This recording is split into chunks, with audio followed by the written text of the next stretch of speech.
L'Assemblée va à présent entendre une allocution de son Excellence Yamandu Orsi, président de la République orientale d'Uruguay. Je prie le protocole d'accompagner son Excellence et l'invite à s'adresser à l'Assemblée.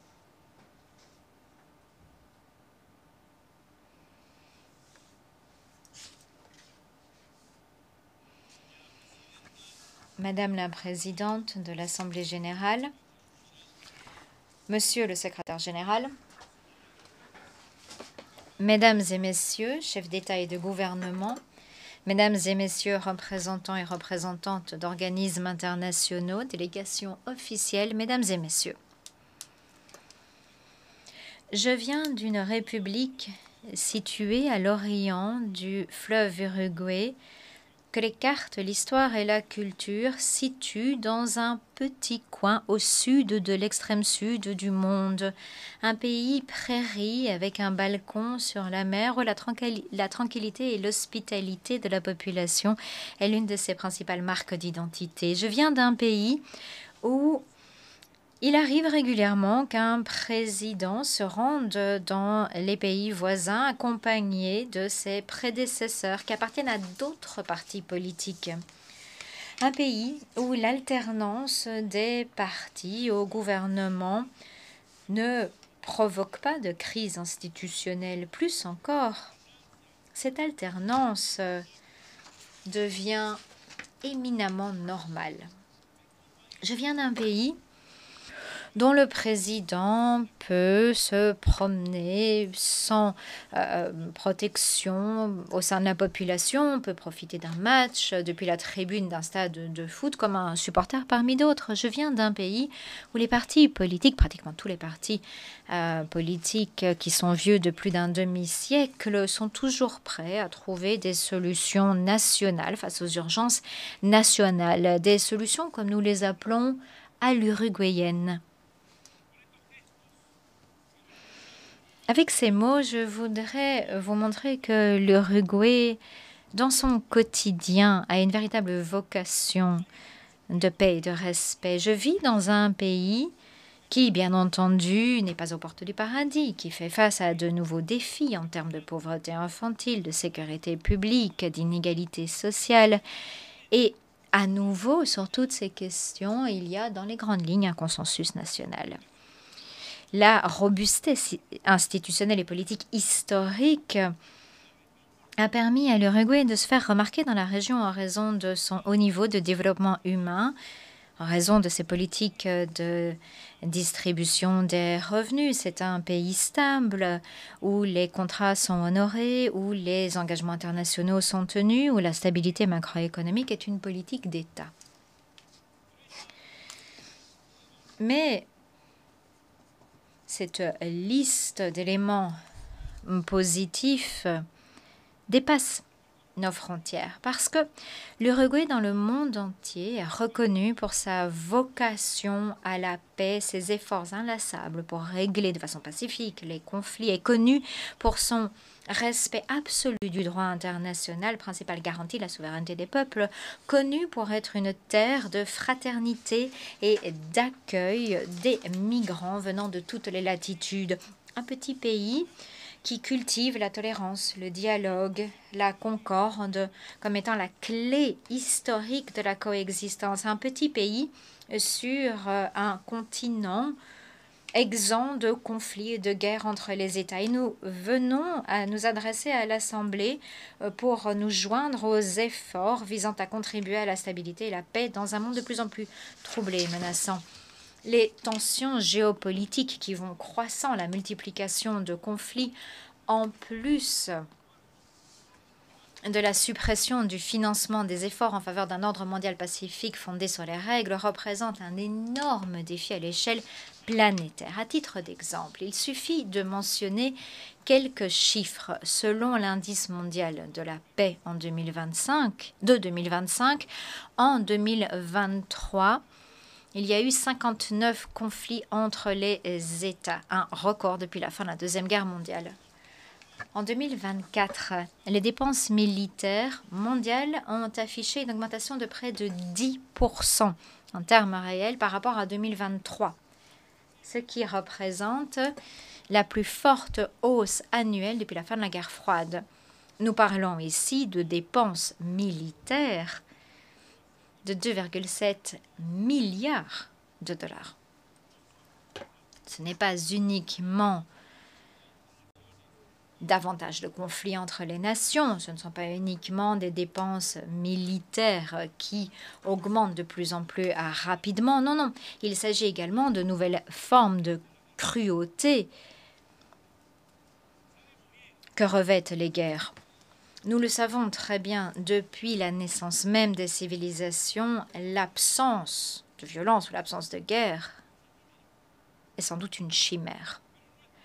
Mais à l'heure actuelle, les progrès technologiques ont enclenché d'autres logiques perverses, à l'instar du recours à des pratiques militaires pour semer la terreur, la peur, la mort parmi la population civile. Que les choses soient très claires, nous condamnons toute forme de terrorisme. Le terrorisme est, entre autres choses, un acte méprisable de lâcheté. Il y a une autre logique qui existe actuellement. L'objectif principal des guerres actuelles semble être la pratique systématique de l'extermination. La fin n'a jamais justifié les moyens. Bannissons ce vieux précepte selon lequel la guerre est la continuation de la politique par d'autres moyens. Toute guerre est criminelle, où qu'elle éclate. Qu'importe le Dieu invoqué pour la justifier, toute guerre méritera toujours d'être condamnée le plus fermement. Certes, toute nation a le droit d'avoir son territoire, son gouvernement, a le droit à un certain niveau d'autodétermination pour lui permettre de coexister avec les autres peuples. Ça, c'est une réalité. Et l'intérêt des Nations Unies, c'est justement de veiller à ce que ces principes s'incarnent de façon pacifique, civilisée. Aucun État se targuant d'être démocratique et de respecter le droit international ne peut, même en invoquant le droit légitime de se défendre face au terrorisme, agir de façon barbare contre la population civile et moins encore contre des personnes particulièrement vulnérables et sans défense. Depuis 1948, l'Uruguay a conservé une position ferme, cohérente, correspondant aux principes d'autodétermination et de coexistence pacifique. Nos positions historiques sont connues de tous et toutes s'agissant des grands conflits à l'échelle mondiale, notamment le conflit au Moyen-Orient. L'Uruguay a toujours défendu la position deux nations, deux peuples, deux États. Et en ce sens, le gouvernement de l'Uruguay prend très au sérieux les rapports qui ont été élaborés par la communauté internationale sur le territoire palestinien et nous appelons à la mise en œuvre des recommandations formulées par l'ONU. Nous appelons à la suspension immédiate des opérations militaires. Que s'arrêtent les morts de civils innocents, que soient libérés les otages. Dans notre monde, perdurent encore d'autres tragédies prolongées, permanentes, des tragédies qui s'aggravent parfois, à tel point que la Déclaration universelle des droits de l'homme, qui a été adoptée à l'Assemblée générale il y a 77 ans, représente un manifeste révolutionnaire face à l'époque actuelle, en commençant par l'article 1er qui dit « Tous les êtres humains naissent libres et égaux en dignité et en droit. Ils sont doués de raison et de conscience et doivent agir les uns envers les autres dans un esprit de fraternité. » Comme nous sommes loin de nos propres principes, de nos propres engagements, lorsque l'on voit que le fossé entre les plus nantis et ceux qui souffrent le plus ne cesse de se creuser. Comme nous sommes loin quand nous voyons que les principes de liberté et d'égalité sont de plus en plus séparés et que l'on parle beaucoup plus d'un soi-disant individu libre que de société égalitaire en termes de revenus ou de jouissance des droits, comme nous sommes loin du bon sens humain quand nous oublions que notre principale vocation doit être d'être aux côtés des majorités, doit être d'écouter chaque problème, chaque angoisse de notre peuple en cherchant à comprendre celui qui pense différemment. Madame la Présidente, je viens d'un pays avec une tradition à l'épreuve de toute traçabilité ou d'archives en termes de politique internationale, une tradition qui suppose un soutien déterminé au multilatéralisme sous tous ses aspects, politiques, économiques, culturels, car c'est la meilleure façon, la seule façon de relever les défis que je mentionnais. Et bien entendu, ça suppose un attachement constant envers le droit international, le choix du dialogue, le choix de la paix. Et c'est l'une de nos principales contributions dans le contexte d'un monde divisé, clivé. Tout le système politique de mon pays s'enorgueillit d'apporter une contribution décisive à des actions mondiales telles que le maintien de la paix, la sécurité internationale, la consolidation et le développement du droit international grâce à la participation dans des cadres normatifs des tribunaux internationaux en appuyant le désarmement, la sécurité alimentaire, la santé mondiale ou encore l'engagement à lutter contre les changements climatiques. Dans ce contexte, je tiens tout particulièrement à évoquer un engagement historique pris par mon pays envers le système multilatéral du maintien de la paix.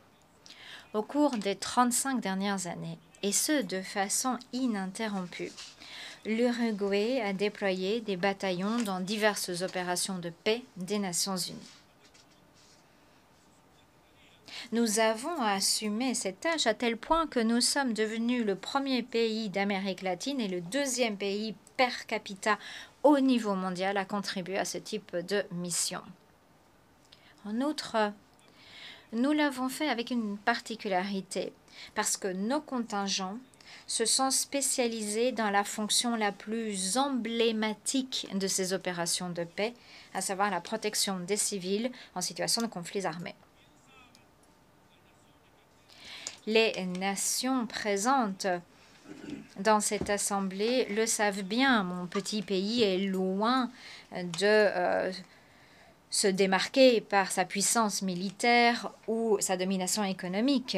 Mais c'est là, paradoxalement, que réside notre force, parce que nous sommes incapables de nuire. Au contraire, notre force réside dans des capacités intangibles, mais dont le monde a tant besoin. Nous sommes un pays fiable dans la promotion du dialogue et de la paix.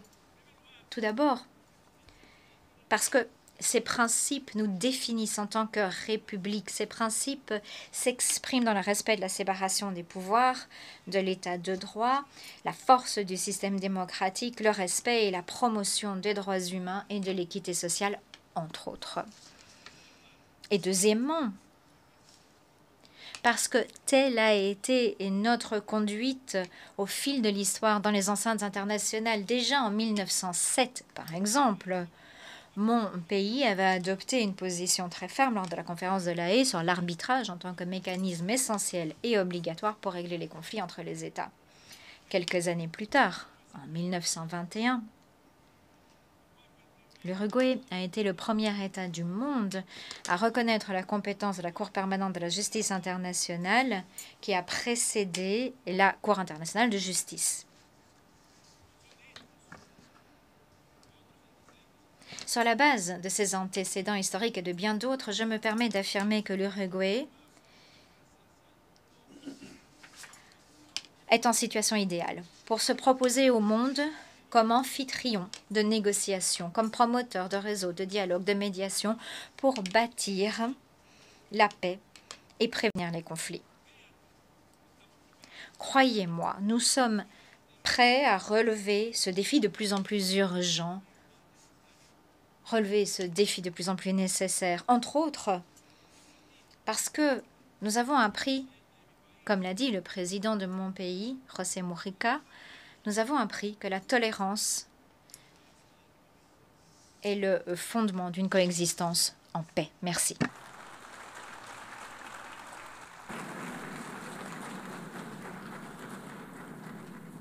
On behalf of the Assembly, Au nom de l'Assemblée, permettez-moi de remercier le président de la République orientale d'Uruguay.